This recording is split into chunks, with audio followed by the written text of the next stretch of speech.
नमस्कार, मैं हूं आपके साथ अभिषेक पुंडेर। अमेरिका और ईरान के बीच तनाव फिलहाल चरम पर है क्योंकि अमेरिका की तरफ से एक एडवाइजरी जारी की गई है। एडवाइजरी अमेरिकियों के लिए जारी की गई है जो अमेरिकी ईरान में रहते हैं, लंबे वक्त से रहते हैं या फिर ईरान के नागरिकता उन्होंने ले रखी है। उन लोगों के लिए एडवाइजरी जारी अमेरिका की तरफ से की गई है और कहा गया है कि ईरान से तुरंत निकलने की सख्त चेतावनी जारी की गई है। इसमें लिखा गया है लीव ईरान नाउ।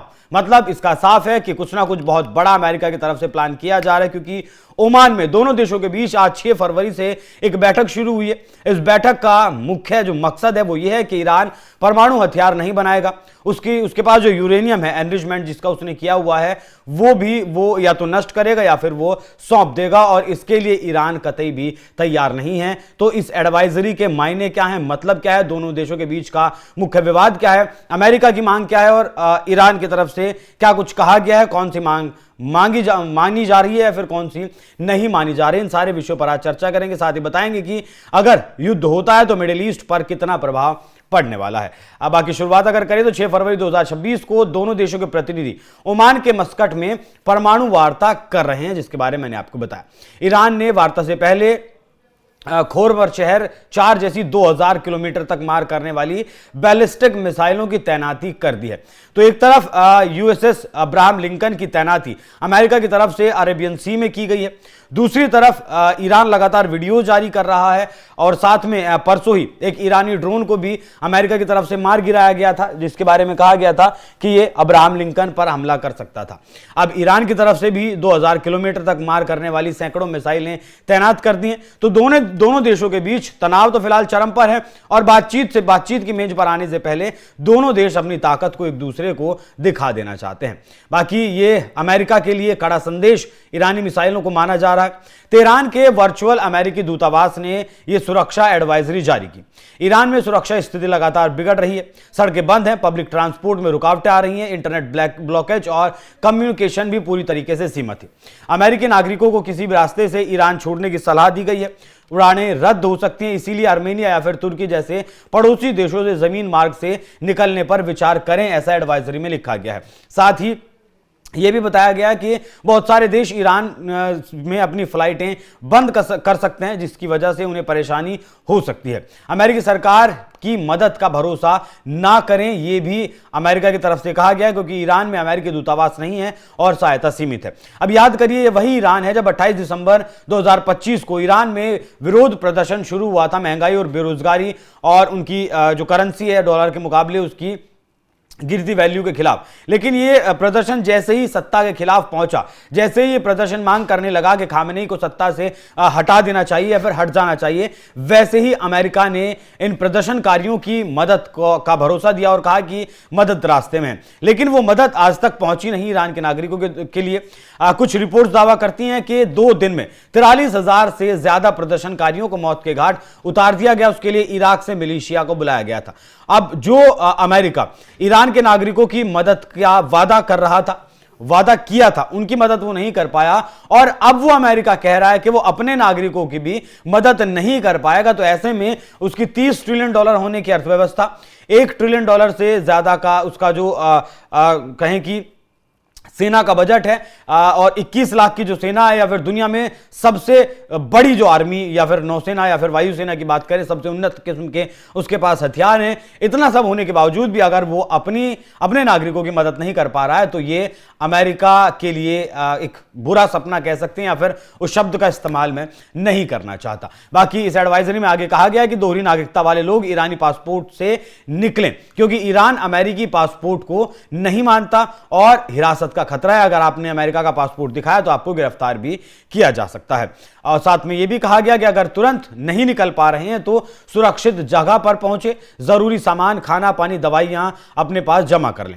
राष्ट्रपति डोनाल्ड ट्रंप ईरान पर सैन्य हमले की खुली धमकी लगातार दे रहे हैं। ट्रंप ने कहा है कि अगर ईरान के साथ कोई परमाणु समझौता नहीं हुआ तो हमला हो सकता है। हालांकि अमेरिका और ईरान के बीच 2018 तक एक डील थी। जब ट्रंप आए थे 17 में तो 18 में उन्होंने वो डील खत्म कर दी थी। इस डील के तहत ईरान के जो परमाणु कार्यक्रम है उन्हें सीमित करने की बात कही गई थी, लेकिन ट्रंप ने अमेरिका को उस डील से ही बाहर निकाल लिया गया था। बाकी ईरान के सुप्रीम लीडर को चेतावनी भी दी गई है अमेरिका की तरफ से कि अमेरिका सेना का बड़ा जमावड़ा, जिसे आर्मड़ा भी ये लोग कहते हैं, मिडिल ईस्ट में है, जिससे वो चिंतित रहें। ट्रंप की धमकियों से तनाव और ज्यादा बढ़ गया और हमले की आशंका जताई जा रही है। साथ ये भी कहा गया कि अगर परमाणु डील नहीं हुई तो सऊदी भी अमेरिका का साथ देगा। ये वही सऊदी है जो इससे पहले लिखित में दे चुका है अमेरिका को, हमारी जमीन का मालिक इस्तेमाल मत करिएगा, अगर आपने हमारी जमीन का इस्तेमाल किया तो ईरान हमें मार मार कर धुआं कर देगा। लेकिन अब तेवर बदल रहे हैं, तो मतलब कुछ तो बहुत बड़ा ईरान के खिलाफ होने वाला है।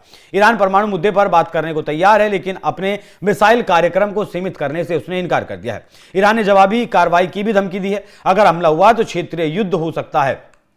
मतलब ईरान की तरफ से कहा गया है कि हम सिर्फ अमेरिका को टारगेट नहीं करेंगे, हम पूरे मिडिल ईस्ट को टारगेट करेंगे। अच्छा, मुख्य विवाद की अगर बात करें तो अमेरिका का आरोप ईरान के ऊपर यह है कि वो परमाणु हथियार बनाने की दिशा में लगातार बहुत तेजी के साथ आगे बढ़ रहा है। अमेरिका मांग कर रहा है कि ईरान सभी यूरेनियम संवर्धन, जो उसका यूरेनियम एनरिचमेंट का कार्यक्रम है, उसे पूरी तरीके से बंद कर दे। अपने पास मौजूद जो यूरेनियम है जिसका वो संवर्धन कर चुका है, उसका स्टॉक 400 किलो से ज्यादा बताया जा रहा है, या तो उसे नष्ट कर दे या फिर उसे अमेरिका को सौंप दे और परमाणु कार्यक्रम को पूरी तरीके से खत्म कर दे, मतलब जीरो न्यूक्लियर कैपेबिलिटी या फिर नो न्यूक्लियर कैपेबिलिटी। ईरान कहता है कि उसका कार्यक्रम शांतिपूर्ण है, जैसे उसके लिए बिजली बनाना और चिकित्सा के लिए। जो आप तस्वीरें देख रहे हैं यूएसएस अब्राहम लिंकन की, ये भी न्यूक्लियर रिएक्टर से चलता है और ये पानी में लगातार 20-25 साल तैर सकता है। ना इसमें तेल की जरूरत है ना किसी ईंधन की जरूरत है, ये लगातार 20-25 साल तक रह सकता है, पानी में चलता रह सकता है।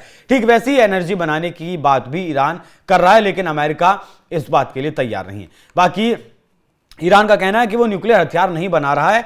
खामनेई की तरफ से न्यूक्लियर हथियार को हराम भी पिछले दिनों बताया गया था, लेकिन हाँ, वो संवर्धन को अपनी संप्रभुता का हिस्सा मानता है। मतलब ये साफ है कि वो संवर्धन लगातार कर रहा है। जो रिपोर्ट्स पिछली बार आई थी कि 60% से ज्यादा वो अपना यूरेनियम एनरिचमेंट कर चुका है। न्यूक्लियर बॉम्ब बनाने के लिए 90% चाहिए होता है, तो बहुत करीब बताया जा रहा था। तो ये अमेरिका का डर कहीं ना कहीं सही है और इसे उसने पूरी तरीके से रोकने से इनकार कर दिया है। बाकी ट्रंप ने 2018 में JCPOA का जो परमाणु समझौता था दोनों देशों के बीच 2015 में हुआ था, उसे तोड़ दिया था और अब ट्रंप एक नया और ज्यादा सख्त समझौता करना चाहते हैं।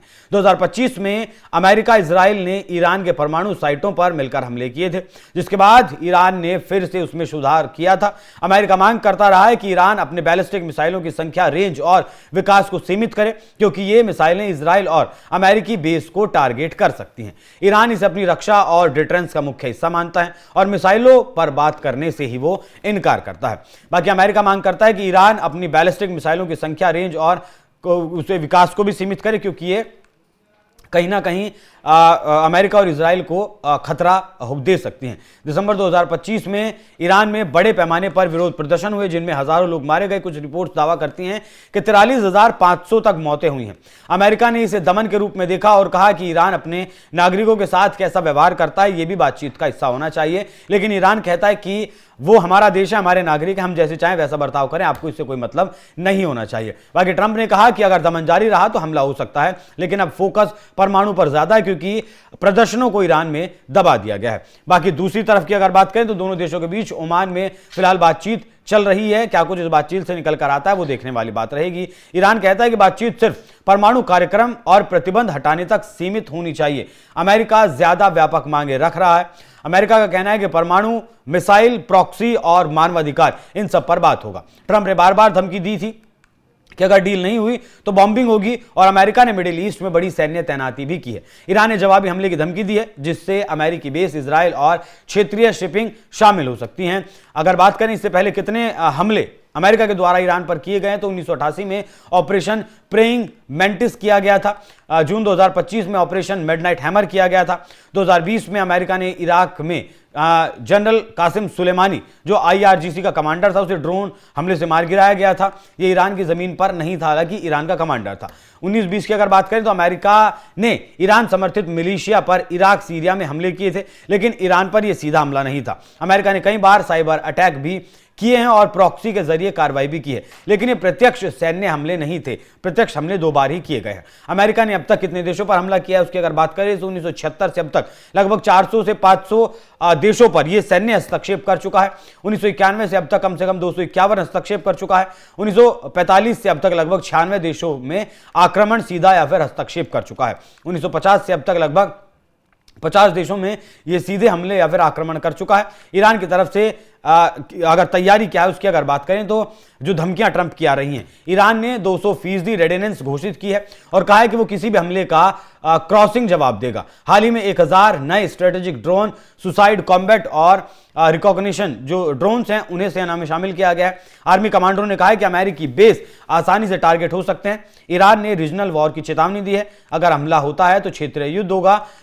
बाकी यूएस बेस, इजराइल और प्रॉक्सी ग्रुप्स के जरिए भी यह हो सकता है। बैलिस्टिक मिसाइल, ड्रोन्स और ऑप्टिमिस्टिक वॉरफेयर पर फोकस बढ़ाया जा रहा है, खासकर जून 2025 के 12 दिन के युद्ध के बाद। अपनी कमजोरियों को सुधारने की कोशिश ईरान कर रहा है।